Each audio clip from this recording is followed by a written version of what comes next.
Hi, today I'd like to talk to you about clinical and five-path hypnotherapy. Now, hypnosis is a natural state that we are in and out of every day. It's nothing mystical at all. It's the state that you're in when you're driving down the highway and you miss your turnoff. And we even call that highway hypnosis. What we know is it's a state of focused concentration. So when our concentration's focused in on one little thing, it means that the other things around us, we're not quite aware of them as much as we would be. It's the state you're in when you're on social media and time just flies by. Or perhaps you're watching a really good movie or you're reading a book and maybe your children have asked you for something and you don't even recall it, and later they say, yes, but you said that I could have this. So it's a natural state. We're in and out of every day. Now, primarily for the first 7 years, we live in that same brainwave pattern of alpha and theta brainwaves. And what this means, of course, is that we're very easy to program in those early years. In fact, they call it the imprint period. So when we're in that first 7 years of our life, this is when we learn about who we are. We take on all those beliefs, the core beliefs about who we are, what we deserve, what we're willing to put up with in life. And it's really just mirrored back from all the things that we're learning from our parents and our caregivers in those early years. And so that sets the stage for who we're going to be. The subconscious mind, then, as we go through those first 7 years, we start to have this barrier between the subconscious and the conscious, and it's called the critical faculty. Now, it's like a gateway. So I'm going to show you a picture of an iceberg, which I'm sure many of you have seen before. But the conscious mind is the little bit at the top, and yes, it's about 5 to 10% of your mind. The subconscious mind is below the surface. So those two parts of the brain don't really even talk to each other. And it means that you can be going through your life coming from subconscious programs that are just outmoded. You know, you might be 30 years of age and you're still working on a program from the first 7 years of your life about your core beliefs and what you're willing to put up with and you know, your self-esteem, all of those things. Now, the subconscious mind, it's like the right hemisphere of the brain, but it's the part that's driven by habits, but it's also the part that's driven by emotions. So that we get an emotion and then we react with a habit. Now, for some people that might be cigarette smoking, it might be eating chocolate or comfort eating. It might be distracting, like drinking, taking drugs, working, turning into a workaholic, gambling and spending money. They are all simple examples of addictive behavior that comes about as a way to distract from emotions. So as soon as you get the emotion, you hook back into the old habit. Now, as I said, the subconscious mind is like the bottom of the iceberg. It's 90 to 95%, and it's driven by emotions, and it's where the habits and patterns live. The conscious mind is really the 5 to 10% on top of that iceberg. And it's the rational cognitive part of you that's trying to work out why we need to make these changes and trying to implement things. And usually it's where your willpower really lives. Now, between the conscious and subconscious is the water level. We call this the critical faculty.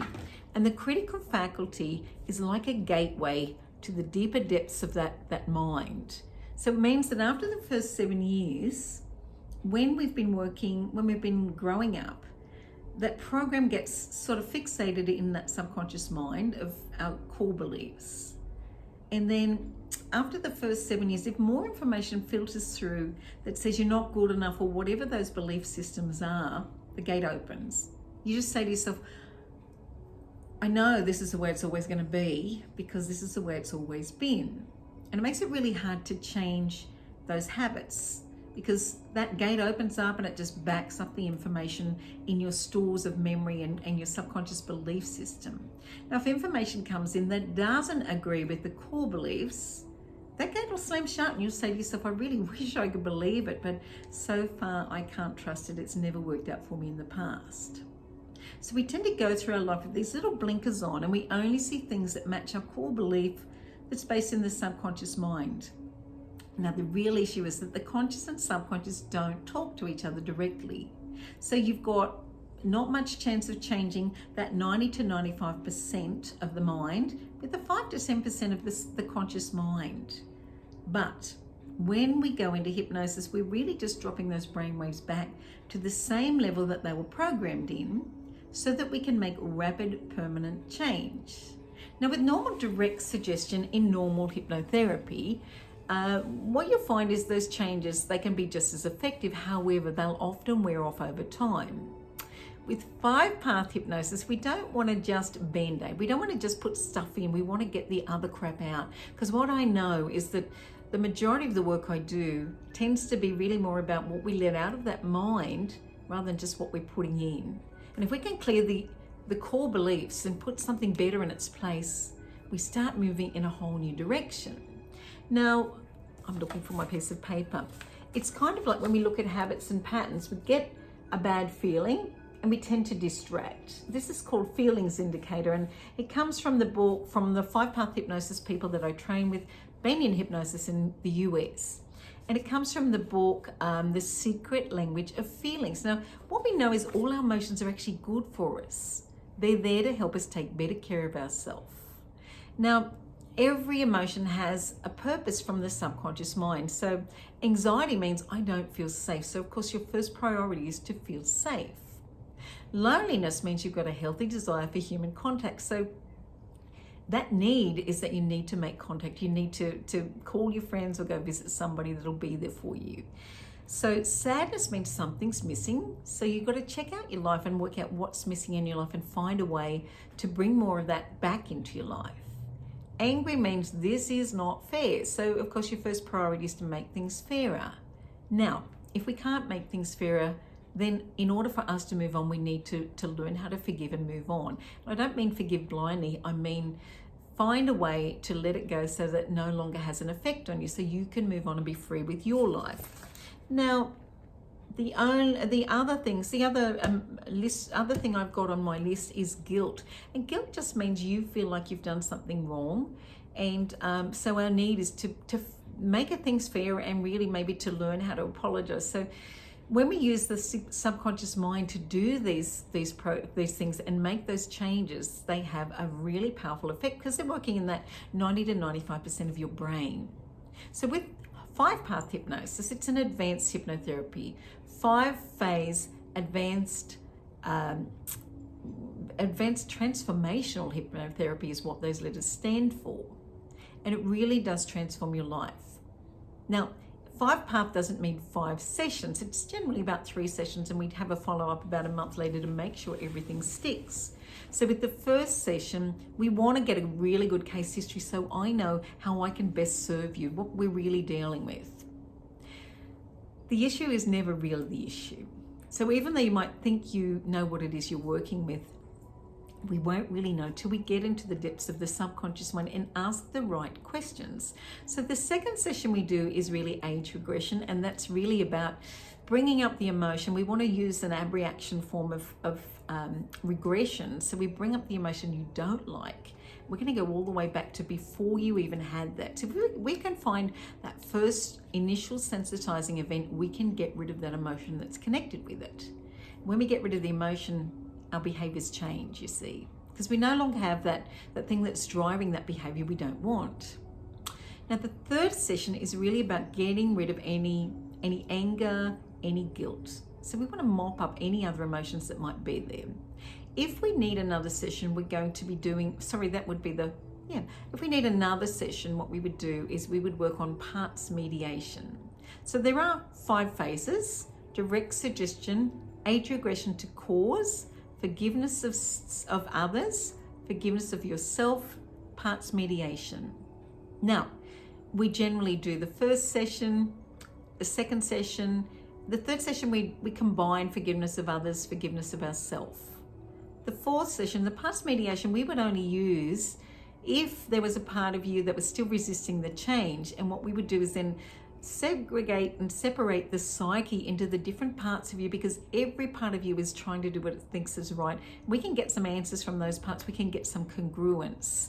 Then the internal battle is over. You start moving forward and you start creating the life that you want for your dream, the life of your dreams, the life you want for yourself and for your loved ones. Now, we would generally do a session about a month later, because what we know is once we clear once we clear the top off, there will be other things that can sometimes bubble up, and then generally one session is going to nip that in the bud and clear it. And so hypnosis is one of the fastest tools I know to really get to the bottom of things and clear it away. Now, there are other things I do as well. As many of you know, I'm a Reiki master and teacher, which I've been doing since 1999. And so that's a lot of years ago.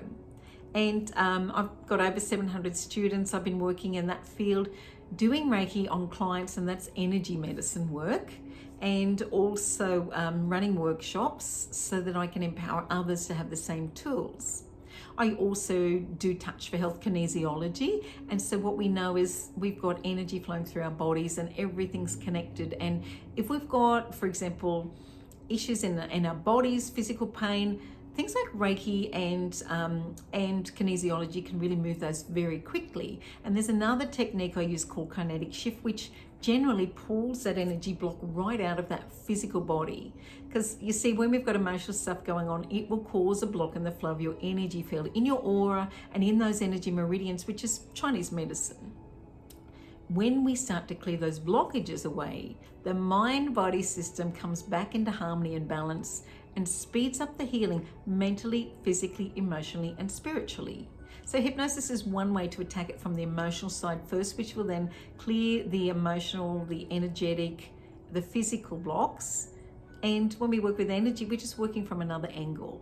But they're all tools that I use in this business of mine to help people come back into wholeness and heal their lives. Now, not only do we do face-to-face sessions, but I do also work online. So if you don't live in Dubbo, we can do online sessions. And even right now, you're looking at me filming this through my little phone, my iPhone. And I have done work with people. I've got clients in Canada, in the US, in Perth, Brisbane, Sydney. I've got clients all over the place, and we find it works just as effectively. So if you're thinking about doing some online hypnosis, and I've actually got a lot of online sessions I've done on Facebook, for example, for my clients when we were going through COVID lockdown. And what you will find is that even using your phone, you can still get the same results. So if you're doing any online, what I recommend you do is get some earphones, and we'll often use things like Zoom or even Facebook Messenger, and in some cases we just use FaceTime. In fact, I had a fellow who was in Umunjeri recently, and he was on a farm, and he said, "Oh, I've got such bad hay fever," and he was actually coming to see me for something else, but he couldn't get here because he was in the middle of harvest. I said, "What if we just use your phone?" And when he opened his eyes, you know, at the start of the session, he said, "Look, my nose is dripping and I've got a headache and I've got this really bad hay fever. I don't even know if I can go." And I said, "Let's just see if we can clear it energetically." And what I did was actually just pull, and I know this looks crazy, but pull that energy block out of his body. And as he sat there, just talking to me, went, "Oh my God, my nose is dried up, my headache's gone." So we're kind of using quantum physics when we want to explain it, but we don't need to. All I know is some things we can't explain, but they work. So if you're getting ready to do an online session or a face-to-face, and you know you're doing it online, you want to make sure you're nice and comfortable, somewhere you're not going to be disturbed. If you're here in my office, you won't be disturbed, and we will just work till we clear whatever the problem is and get you back in charge of your own life. So I'm Carol Macrae. My office is in downtown Dubbo, and I love this work that I do because we get a chance to free people from the past programs that have held them back for such a long time. My main things I work with are things like anxiety, depression, pain, quit smoking, weight management, study, all sorts of things, sports performance and performance anxiety, and you name it. If it's got an emotion attached to it, we can work on it and we can clear it with hypnosis. So hope that's explained a lot more to you guys. And don't forget, you can just jump on, I don't know what's happening here, my phone just put up a little sign there, but you can jump on the buzzer and ring me and make an appointment, or you can just pop onto my website, which is just www.carolmacrae.com, and make an appointment, and let's just get in and make some changes in your life that are going to really change your future. So I hope that's been helpful. Have a beautiful day, my friends. Namaste, and enjoy our sessions that we're working with. I've got a lot on YouTube as well, so just jump in there and just take some time out for yourself. Thanks so much for listening, and hope that's been helpful. Have a beautiful day.